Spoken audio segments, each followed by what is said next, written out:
Fala rapaziada, saudações vascaínas e eu quero já começar o vídeo falando sobre essa arbitragem de fato vergonhosa que foi nessa tarde de hoje entre Vasco e Flamengo, principalmente sobre o árbitro de campo, o senhor Rafael Martins de Sá. Que arbitragem ruim! E não foi só esse último lance de fato patético, infelizmente, que aconteceu aos 48 do segundo tempo, uma mão nítida do meio-campo João Gomes do Flamengo no cruzamento do Nenê. O jogador do Flamengo sobe completamente com os braços abertos, mas a arbitragem não marcou. Nem sequer o VAR foi chamado e o Flamengo conseguiu sair aí com os 3 pontos, porém principalmente com a vitória em cima do Vasco. É uma vergonha, é uma arbitragem ruim do Campeonato Carioca durante toda a competição, mas hoje ficou evidente que o juiz estava de fato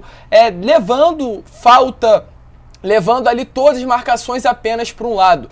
A gente pega aí os jogadores que levaram o amarelo do Vasco, os jogadores que levaram o amarelo do Flamengo, e a gente vê como foi desproporcional a marcação que a arbitragem vinha dando nessas partidas, na partida, aliás, de hoje. Então, de fato, é revoltante. É revoltante porque a gente viu que o Vasco fez um jogo dentro das suas limitações muito bom, um jogo que obrigou o Flamengo a ter que correr mais, obrigou o Flamengo a ter que sair para o jogo, fez o Flamengo suar demais para levar a partida e até mesmo levar ela de uma maneira que não deveria acontecer, de uma maneira errada, com um erro de arbitragem nítido, mas a gente sai dessa partida pensando que poderemos ter aí bons jogos ainda do Vasco nessa temporada. Um jogo bom, um bom jogo e um golaço do Gabriel Peck, um bom jogo do nosso sistema defensivo. O Juan Quinteiro e o Anderson Conceição foram muito bem defensivamente, ainda tem erros que precisam ser consertados, o Vasco precisa de um lateral direito, o Vasco precisa de um lateral esquerdo, mas uma partida muito ruim e muito desproporcional com relação ao elenco, tanto do Edmar quanto também principalmente do Leonardo Matos. Porém, ali pra frente, pra mim o Vasco muito bem, um Juninho muito bem, um Zé Gabriel muito bem, um Getúlio que realmente não apareceu, mas pro esquema tático do Zé Ricardo foi bem, conseguiu marcar, conseguiu fazer ali a linha defensiva de uma maneira muito boa durante 90 minutos, mas é de fato exaustante. O torcedor vascaíno não aguenta mais isso, chegar numa partida entre Vasco e Flamengo e após os jogos ter que vir aqui reclamar de arbitragem, porque não é a primeira, não é a segunda, não é a terceira e não vai ser a última vez que isso irá acontecer. O Vasco sendo prejudicado após um clássico entre Vasco e Flamengo. Um pênalti nítido, eu não tô falando que era para marcar, mas minimamente ir olhar no VAR, porque nem sequer isso aconteceu. E tem que falar também sobre o árbitro responsável pelo VAR, que era o Patrick Wallace Correia Maia, que nem sequer chamou o juiz de campo a consultar o VAR no momento final da partida. Além disso também, durante o gol do Flamengo, houve uma falta no Figueiredo no início do lance e o juiz também nem sequer chegou a consultar o VAR. Motivo esse que inclusive fez com que o Figueiredo levasse o cartão amarelo após o gol, né? No caso, perante as reclamações feitas pelo atleta do Vasco. Então é uma situação complicadíssima, a gente vê as limitações do elenco vascaíno, isso é claro, mas hoje eu saio muito mais chateado com a arbitragem do que pela própria atuação do elenco. Uma atuação consistente, um Vasco sabendo o que deve fazer taticamente, e a gente vai enfrentar o Flamengo de novo. A semifinal muito provavelmente será Vasco e Flamengo. O Fluminense está na primeira colocação, foi campeão ontem da Taça Guanabara, o Vasco está na terceira, o Flamengo na segunda e o Botafogo na quarta. Então a semifinal provavelmente vai ser Vasco e Flamengo. A gente espera que essa arbitragem ruim, esse comportamento ruim também da própria arbitragem de hoje, do juiz de campo, do juiz de VAR, não venham se repetir durante as semifinais. E é bom também, é bom porque eu tenho certeza que os atletas do próprio Vasco vão chegar com muito mais vantagem nessa partida, muito mais desejo de sair com a vitória. Eu tenho certeza que será um outro jogo, um outro resultado, mas fielmente eu gostei desses 90 minutos do elenco vascaíno. Volto a repetir o que eu já falei durante o vídeo, é um elenco limitado.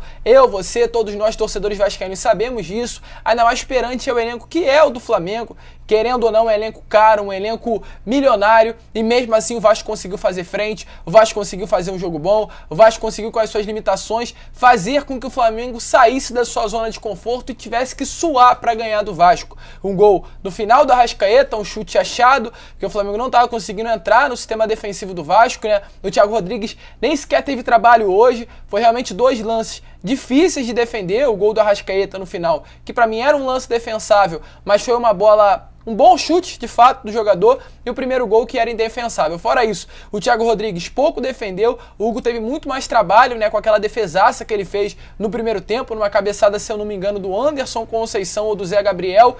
E fora isso, um jogo equilibrado, um jogo que eu não vi o Flamengo sendo muito superior e um jogo que eu também não vi o Vasco sendo muito inferior. Um jogo equilibrado, um Vasco-Flamengo, um jogão, 2-1, e eu sinceramente estou numa ansiedade muito grande pela semifinal. Eu espero que o Vasco entre com cada vez mais vontade de ganhar e passe do Flamengo, mesmo com um elenco limitado, mesmo com uma folha salarial menor, Vasco e Flamengo se decide dentro de campo e não fora dele. Infelizmente, hoje, pelo que parece, foi decidido sim, fora dele, com uma arbitragem, volta a repetir, ruim, um erro claro, nítido do juiz aí Rafael Martins de Sá, ao não ir consultar o VAR após um pênalti claro do meio-campo, João Gomes. Um pênalti claro não para mim, não para você, mas também para outros torcedores que nem sequer torcem para o Vasco, mas estavam ali acompanhando a partida e ficou claro que de fato era sim para ter marcado, pelo menos ter consultado o árbitro de vídeo. Mas é algo normal, para quem torce para o Vasco, sabe muito bem do que acontece nesses clássicos aí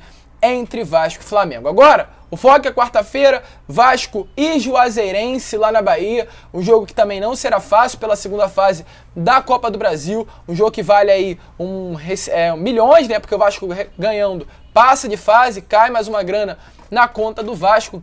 A gente espera que o Vasco possa ter pelo menos essa mesma vontade que teve hoje contra o Flamengo também na quarta e voltar com a classificação, que volta a repetir o que eu já falei na semana passada contra a Ferroviária. Independente do momento da Juazeirense, independente se é um time bom ou ruim, é um time de quarta divisão e o Vasco é um time de elite. Então é obrigação do Vasco passar por equipes inferiores, com todo respeito, é claro, a Juazeirense, mas o Vasco tem a obrigação de passar de equipes como essa. Então vai haver uma preparação, amanhã deve ser um treino regenerativo, na terça-feira o elenco deve ir a campo no CT Moacir Barbosa, viajar após o treino, chega quarta-feira na Bahia e já na mesma quarta-feira segue no hotel e encara aí a Juazeirense às 9h30 da noite. A partida que volta a repetir não será fácil, mas o Vasco tem a obrigação de vencer, passar e domingo que vem, pela 11ª rodada e última da Taça Guanabara, enfrentará o Resende e aí após o domingo é semifinal, 2 jogos, um de ida e um de volta, muito provavelmente um jogo pode ser no Maracanã e outro em São Januário e a final ou contra o Fluminense ou contra o Botafogo, caso o Vasco venha passar do Flamengo.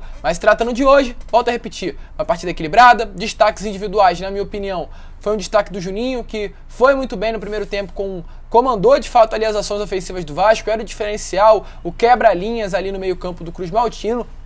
Teve também bom destaque da dupla de zaga defensiva, acredito que o Vasco chegou, né, ali a sua dupla de zaga titular, o Anderson Conceição ao lado do Juan Quinteiro, os laterais, na minha opinião, mal, Leonardo Matos com medo, teve um momento que inclusive ele falou, não dá pra mim não, joga pra frente, então dá pra perceber que tava nervoso, o Edmar apagado, sumido durante os 90 minutos, e dali pra frente o meio campo foi bem, o único mais apagado do nosso sistema ofensivo, infelizmente foi o Getúlio, que não apareceu, mas taticamente fez uma boa partida, fez aquilo que o Zé Ricardo mandou, né, no caso, fechar ali a primeira linha do Flamengo, tentar conter mais o avanço, né, do sistema tático do rival. Mas fora isso, um jogo bom, um golaço do Gabriel Peck, que vem de fato jogando muita bola, sendo um jogador importante, um desafogo no contra-ataque do Cruz Maltino, e agora é esperar, se preparar, e eu quero sim de novo o Flamengo, eu falo mais, aproveitem para ganhar do Vasco, porque se realmente as coisas mudarem dentro do nosso clube, essa bagunça que está sendo nesses últimos jogos, vai acabar. Se já tá ruim, já tá duro para ganhar do Vasco assim, imagina quando a gente realmente voltar ao lugar que nunca deveria ter saído. Então, aproveitem.